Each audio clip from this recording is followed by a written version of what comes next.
Dennis Dodd from CBS Sports is going to join us, and he made the point in one of his columns that only 3 of the quarterbacks from the SEC are here at the event, meaning that it's not a quarterback-rich conference, but where they have been devastating in terms of crushing the opponent. And this is where the University of Miami has been deficient. And you keep going, you asked me last night about the UM, and I said, they got to fix their front seven. Until they fix their front seven, they're not going to be an elite team. And you want to know where all the front seven players are? They're right here in this conference. Right. In fact, 17 of the 42 players that are going to be at the SEC Media Days are linebackers and defensive linemen. Well, Dennis, how are you? Good. How are you? Good. Glad to be on here. Well, we're delighted to have you. Dennis, CBS brothers. Yeah, that's right. That's right, from the family. And, Dennis, I was talking about this, that last year we were talking of Johnson from Auburn like he was a second coming, and it was so unfair to the kid. Now Franklin's the starter. We don't even know if Johnson will get a shot again. He may. Who knows? But I'm just that's the part that I find a little unfair on our part as media members, that we, before even the kid takes the field and hasn't even proven himself, we want to put this kind of pressure and expectations on him. And and by the way, from high school to the SEC is one hell of a jump. Yeah. And so it's unfair at times. And I felt we were unfair to Johnson last year. I totally agree. I was part of that. A lot of the media was part of that. We bought in. It was an easy column to do here. And he didn't fulfill his prospects. I mean, that's sports. You're given a label or a title or, people expectations, and if you don't fulfill them, you're in a slot.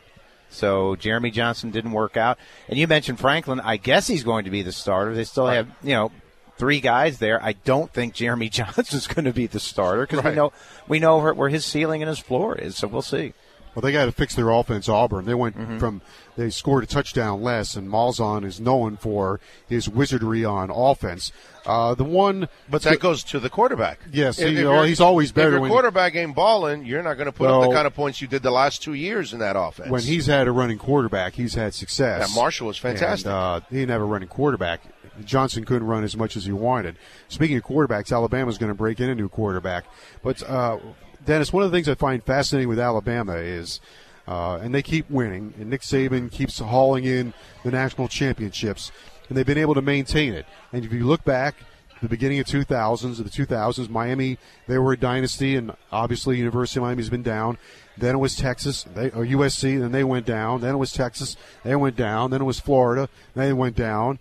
And all those teams are still trying to climb back up. Alabama has maintained it. I think 2 things have happened with Alabama. One, the stability of Saban. Right.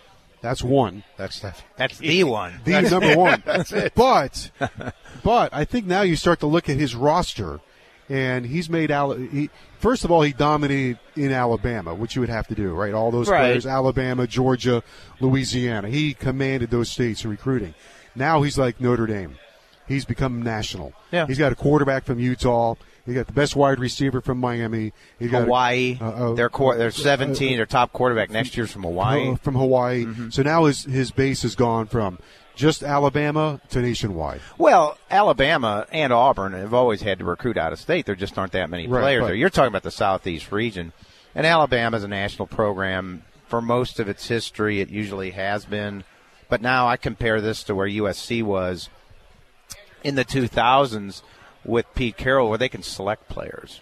They don't have to so much recruit as just winnow them out because they know they're going to get a good class, and it's up to them just to find the best players. You mentioned Nick Saban. He is the factor, but I think he's changed. The fact that he hired Lane Kiffin, and Lane Kiffin has prospered, and now they're in their 3rd straight year without a starting quarterback, and they're favored by some to win the national championship again. That's a mark of a great coach, that he can transition like that. Yeah, and he's had turnover on that staff, too, on top of all of that. Kind of like, it reminds you of Belichick, who's had his turnover, and yet somehow or another, he's the pillar of stability. And the other thing I think that's great about Saban is we got the head coach for the Miami Dolphins started with Saban on defense. Adam Gase was one of his assistant, and I think that's the other thing why he lasts so long, too. He is so good at preparing his assistants. There's a lot of guys that have come out of there. There hasn't been a ton of guys that have done great. There's Derek Dooley, but there's also Jimbo Fisher, and I'm trying to remember. And Jim McElwain, who won the East in his first year at Florida last year. So there have been a lot of guys that have passed through and gained a lot from Nick Saban, but not a ton of success. It's kind of like the Coach Cage coaching tree. He's had scads of guys go through there, but not a lot of success. That's kind of where he is right now. But it's I guess, an admirable coaching tree. How do you think Mark Richt's going to do in Miami? I think he'll do great. So do I. I think he'll do fantastic. He was treated horribly at Georgia. I guess competing against his own success there at the end. But if you tell anybody at Miami over the next 15 years, they're going to go to 6 BCS bowls or 6 CFP New Year's Day bowls and compete for and win 3 conference titles. And compete for national championships, I think they take that right now. Yeah. So, and he's going to have an easier road to get there. That's the other thing. He is. Let's just be honest. Getting through the SEC is a grind. What doomed him? And then to win a championship after that. Yeah, I just looked this up. What doomed him is it's no secret. The West has won 7 straight SEC titles. The West Division champion. That ties the Big 12 record all time for one division dominating these conference championship games. The Big 12 had 1 championship there, 05 Texas. We know what's happened in the SEC West over the last 7 years, 4 national championships. That more than anything doomed Mark Richt. He's had 11 seasons with at least 9 wins. Mm-hmm. That's remarkable. Yeah. If, I think I did this research, if he was playing by the same rules that we have today with the Final Four, back in the middle 2000s, he would have been in the Final Four probably 3 or 4 times. Yeah. No, I think he's a fantastic coach. He knows the territory. He's from there. He knows the recruiting lay of the land. It's a new change for him. I think he's re-energized. And he inherits what many think is the number 1 quarterback available in the draft next year. I started to look at that and go, wow, Brad Kaya, by some rating services, now he has to play a lot of football, is the number 1 quarterback available next year. Yeah, I wish they would stop that. Yeah. I know what you're saying. We'd like to have him for 2 more years. Right. I think he's staying I think he'll stay because I think he knows that he's going to benefit from Mark Richt. I agree. And it's going to make him even better. And plus, this is the first year where they're transitioning.